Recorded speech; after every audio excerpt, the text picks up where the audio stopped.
हो तो रही है।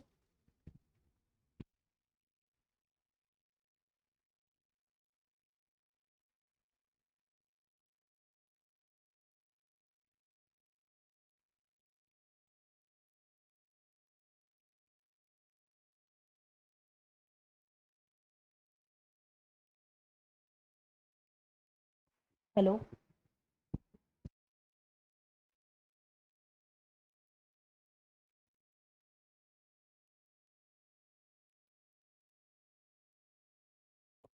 ओके गाइस, तो who compared with inflation, inflation को जो बराबर से कंपेयरिंग का मतलब आपका कंपेयर्ड करता है वो है आपका प्रोफेसर ब्रह्मानंद वकील के द्वारा बेसिकली की जाती है। So well I hope guys कि आपको ये सारी बातें पता लग गई होंगी। अमर्त्य सेन के बारे में आपने जाना होगा।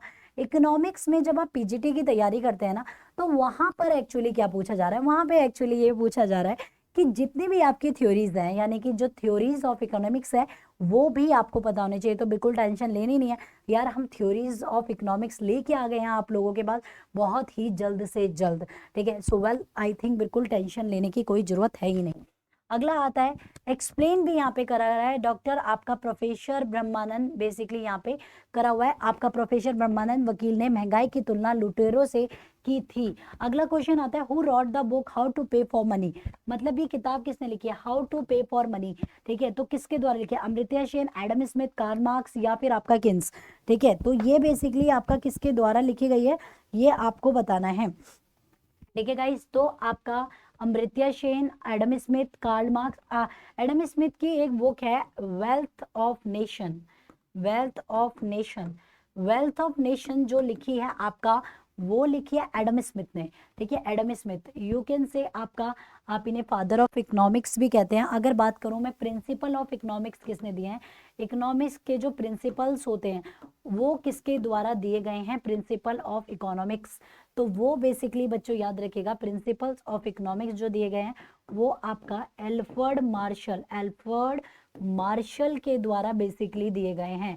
ये बात याद रखना, एल्फ्रेड मार्शल के द्वारा बेसिकली आपको प्रिंसिपल्स के बारे में नॉलेज दी गई है, प्रिंसिपल बताए गए हैं। तो वेल्थ ऑफ नेशन आपका जो लिखी गई है किताब, ये आपका किसके द्वारा लिखी गई है, तो sorry, how to pay for money, professor Keynes ने लिखी है, how to pay for the money, professor Keynes. अगला क्वेश्चन आता है which of the following concept is just opposite to inflation, निम्नलिखित में से कौन सी अवधारणा मुद्रा अस्फीति के ठीक विपरीत है, मतलब डिफ्लेशन के ठीक विपरीत होती है।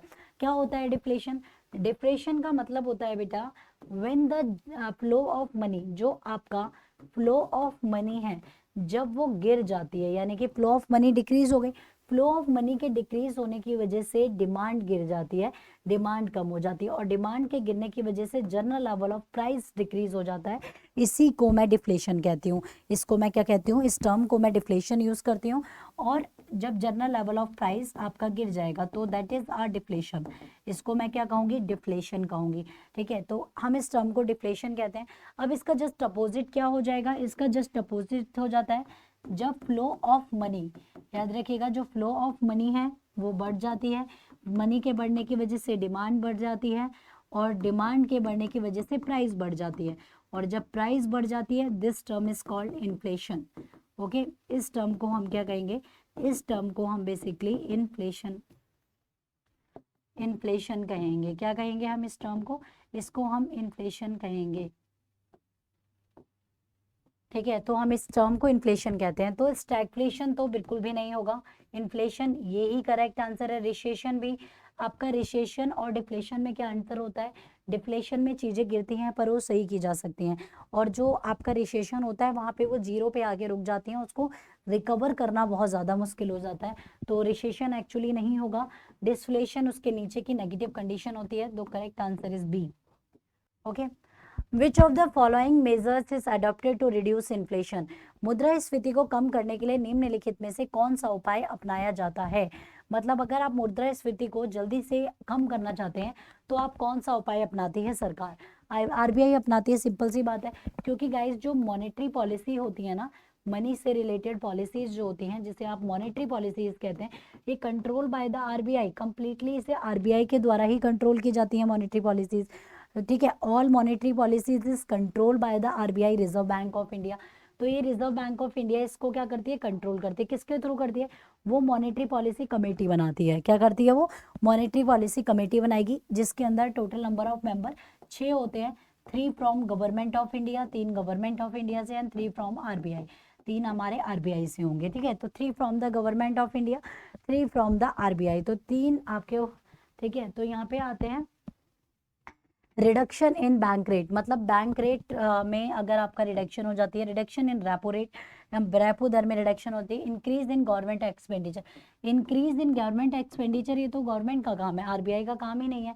ठीक है, इसके बाद आता है आपका cut in government spending, government आपका खर्चों में कटौती, ये भी गवर्नमेंट करेगी, आरबीआई नहीं करेगी। तो बच्चे आंसर इनमें से कोई एक है, बैंक रेट या रेपो रेट।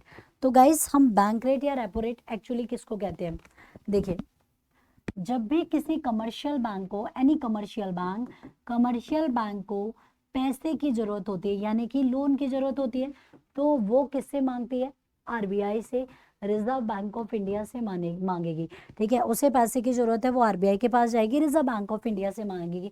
आरबीआई इसे पैसा देगी, बस बदले में चार्ज करेगी बेटा, इंटरेस्ट चार्ज करेगी। पैसा देगी पर बदले में उस पर इंटरेस्ट चार्ज करेगी। तो जिस रेट ऑफ इंटरेस्ट से वो, मतलब जितने परसेंट वो इंटरेस्ट चार्ज करती है, उसे या तो आप बैंक रेट कहते हैं, या तो आप उसे बैंक रेट कहते हैं, या आप उसे रेपो रेट कहते हैं। ठीक है, या आप उसे बैंक रेट कहेंगे या आप उसे रेपो रेट कहेंगे। अगर आप उसे बैंक रेट कहते हैं तो बैंक रेट में कोई भी कमर्शियल बैंक को जो लोन लेना पड़ता है वो अबव 90 डेज के लिए लेना पड़ता है, 90 दिन से ज़्यादा के लिए लेना पड़ता है। But under the repo rate वो जो लोन मिलता है वो अप टू 90 डेज, 90 दिन से कम दिनों के लिए लोन दिया जाता है अंडर द रेपो रेट। ठीक है, तो बैंक रेट में जो लोन मिलता है वो अबव 90 डेज के लिए, रेपो रेट में जो लोन मिलता है अप टू 90 डेज के लिए। ठीक है, तो यहाँ पर याद रखिएगा कि कोई भी कमर्शियल, आरबीआई क्या करती है, इन्फ्लेशन के समय पे इस इंटरेस्ट रेट को बढ़ा देती है। इन्फ्लेशन के समय इस इंटरेस्ट रेट को क्यों बढ़ाती है, क्योंकि आरबीआई ये जानती है कि अगर वो इसको इंक्रीज कर देगी, ठीक है, अगर वो इसको क्या कर देगी, वो इंक्रीज कर देगी, तो उससे क्या हो जाएगा कि लोग मतलब कमर्शियल बैंक कम लोन लेगी। अगर कमर्शियल बैंक कम लोन लेगी तो वो कस्टमर को भी लोन कम देगी, सिंपल सी बात है। और अगर कस्टमर को लोन कम जाएगा तो वो मार्केट में खर्चा कम करेंगे। ठीक है, वो क्या कर देंगे, मार्केट में खर्चों को थोड़ा सा कम कर देंगे। ठीक है, तो कमर्शियल बैंक के पास उस कंडीशन में लोन कम जाएगा। तो बच्चों यहाँ पे आपका पूछा गया था, देखिए बैंक रेट या रेपो रेट दोनों के थ्रू ही इन्फ्लेशन को कम किया जा सकता है।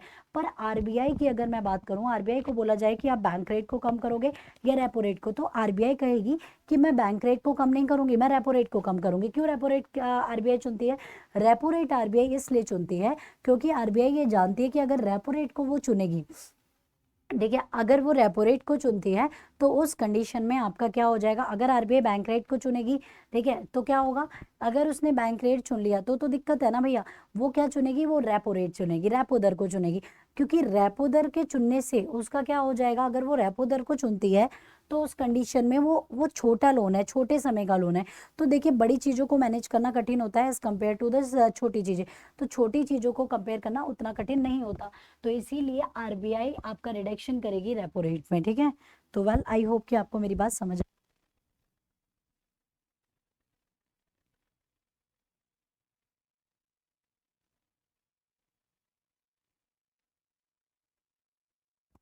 ओके गाइस, तो वेल आपको ये क्वेश्चन कंप्लीटली समझ आ ही गया होगा। सो उम्मीद करती हूँ कि ये कंप्लीट क्वेश्चन आपको समझ आया होगा।